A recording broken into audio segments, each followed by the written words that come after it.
बेटे का पुण्य विवाह हो सकता है तो क्यों बहू का नहीं हो सकता। पापा प्लीज़ आप मेरी बात मान जाइए, इनमें भाभी का कोई दोष नहीं।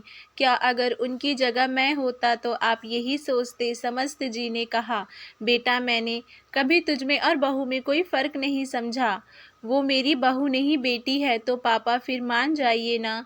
ये तू क्या कह रही है आरती, विधवा का विवाह जग हंसाई करानी है क्या। पिछले होली पर तुम लोगों ने उस पर रंग डाला, मैंने कुछ नहीं कहा, पर अब शादी हरगिज़ नहीं। समस्त बाबू तीखे स्वर में अपनी बेटी से बोले तो आरती ने कहा, लेकिन पापा इसमें हर्ज ही क्या है, आखिर भाभी की अभी उम्र ही क्या है।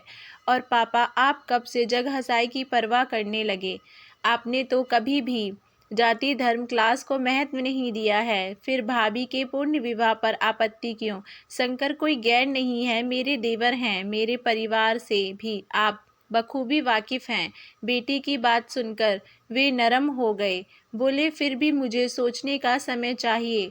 ज़रूर पापा, आज का पूरा दिन है आपके पास, मैं कल शगुन लेकर ही आऊँगी, कहकर वे चली गई। और समस्त बाबू दुविधा में थे कि क्या करें। एक तरफ बहू के आगे पूरी जिंदगी पड़ी है और दूसरी तरफ उनका समाज, उनकी रूढ़ियाँ। कुछ बरस पहले ही समस्त बाबू ने अपने बेटे सुधीर का विवाह अपने मित्र की बेटी सोनम के साथ धूमधाम से किया था। शादी के 1 साल बाद दोनों घूमकर लौट रहे थे कि ट्रेन का एक्सीडेंट हो गया। सोनम की जान तो बच गई, लेकिन सुधीर ने वहीं दम तोड़ दिया था। बहुत मुश्किल से सोनम ने अपने आप को संभाला था। समस्त बाबू और उनकी पत्नी को दिन रात यही चिंता सताए रहती थी कि हमारे बाद सोनम का क्या होगा। दिल की नरम और स्वभाव की सरल सोनम जब भी अपनी सूनी मांग लिए ससुर के सामने आती तो उनका कलेजा मुंह को आ जाता। पिछली होली में जब आरती अपने परिवार संग पिता के घर होली खेलने आई थी, तब उसने अपनी भाभी पर भी रंग डाल दिया था। तब शंकर पहली बार सोनम को देखा था तो देखता ही रह गया था। शंकर आरती का चचेरा देवर था जो नोएडा में जॉब करता था। सोनम और उसकी उम्र में 19-20 का ही अंतर था, लेकिन प्यार तो इन सीमाओं को मानता नहीं, सो वे सोनम को दिल दे बैठा। जब भी अपने घर आता तो सोनम को देखने किसी ना किसी बहाने से यहाँ आ जाता था। समस्त बाबू की अनुभवी आंखों ने शंकर के मन की बात को समझ लिया था।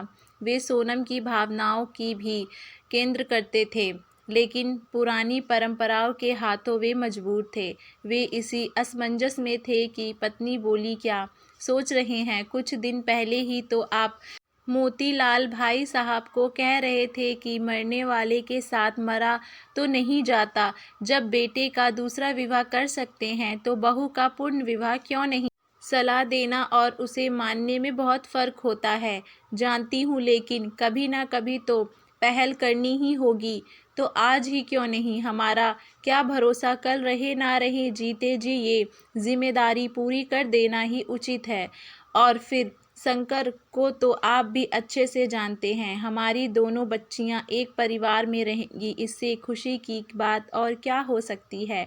पत्नी की बात से समस्त बाबू संतुष्ट हुए, बोले कि एक बार समधी जी यानी सोनम के पिता से भी बात कर लेता हूँ।